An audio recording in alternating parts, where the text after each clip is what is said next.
Hi, everybody. Today is December 1st. December, can you believe we made it to December 2020? Um, I actually so congratulations on making it. Keep in mind that we're going to continue our virtual learning days from this point in at least through December 18th. So log in on time, follow the class schedule that we've been following since we returned to school in hybrid.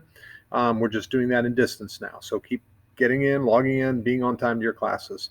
I asked you guys to work on a survey yesterday, really brief, really fun, based on food, which is my favorite. The question was, what's your favorite Thanksgiving Day foods to eat? So there were 51 people who responded to that. So thanks everybody who responded. Out of those 51 responses, there were several fun write-in votes. I had a huge list, but that list wasn't good enough for these people. Here are some things they wrote in. And by the way, this makes me want to eat dinner at their house. Beef ribs, broccoli casserole, sweet potato casserole, lemon cheesecake, personally made by the person who entered that on the list, green beans and mashed potatoes, whipped cream straight from the can, pumpkin cheesecake, and sweet potato pie. Potato pie. It was spelled with a P-A-T-A-O pie. Sweet potato pie. Those were the write-ins. For these, several received 4 votes: pumpkin pie, mac and cheese, rolls, sweet potatoes, mashed potatoes, and turkey. Those all received 4 votes, but the overall winner receiving 5 votes in itself. There was a ton that received 1, 2, or 3 votes. Those received 4. This one thing received 5 votes. Stuffing, the number one choice, favorite Thanksgiving Day food. Maybe we'll do that again next year. That was fun.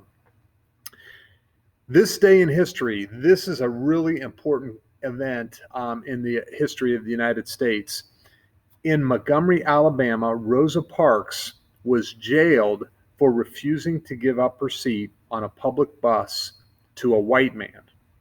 So this is a long and complicated story, but the part of the start of the civil rights movement in the United States, there was a ordinance in Montgomery City that was put forward in 1955, and this was part of racist laws that were put into place in the South, in the 50s. So there was an ordinance in 1955 that African Americans were required to sit at the back of public buses and were also obligated to give up those seats to white riders if the front of the bus filled up.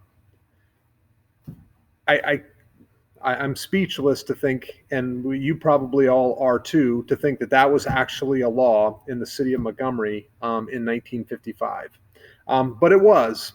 And so there was a lot of conversation about how to protest this. And so Rosa Parks was in the first row of the, I'm going to put in quotes, black section of the bus when the white driver demanded she give up her seat to a white man. And Rosa Parks, being the brave person that she was, said no. She didn't give up her seat. She sat there. And because that violated the ordinance in Montgomery, the city of Montgomery, it led to her arrest. Can you believe? Number one, that was a law. Number two, somebody demanded that a woman got up out of her seat, a black woman, to let a white person sit down on the seat. It happened. She said no. She was brave and said no. And for that, she was arrested. So that led to several African American leaders standing up and saying, no, this isn't right. This isn't proper. As a matter of fact, not only are we going to protest her arrest, but we're going to protest the law that's in place that led to her arrest. And so the black community around Montgomery decided that they would boycott and not ride the bus. So all of the black citizens of that area, and there were many that rode the bus and put money into the bus company, to get them from place to place, absolutely refused. And they would walk miles to get to work or get to the grocery store or carpool or to get other ways to get back and forth, but they refused to get on the bus for over a year. Well, that actually led to, by the way, a 26-year-old Reverend Martin Luther King Jr. was actually a spokesperson for this whole boycott and became, through this, partly a major leader in the civil rights movement in the 50s and 60s. I'm sure you've heard of him. I hope you've heard of Rosa Parks. If you haven't, maybe today you'll learn a little bit about her. So all of this protest, this boycott stretched for more than a year. And then on November 13th, 1956, the U.S. Supreme Court, it went all the way to the Supreme Court just because a woman said, this isn't right. I'm going to stay in my seat.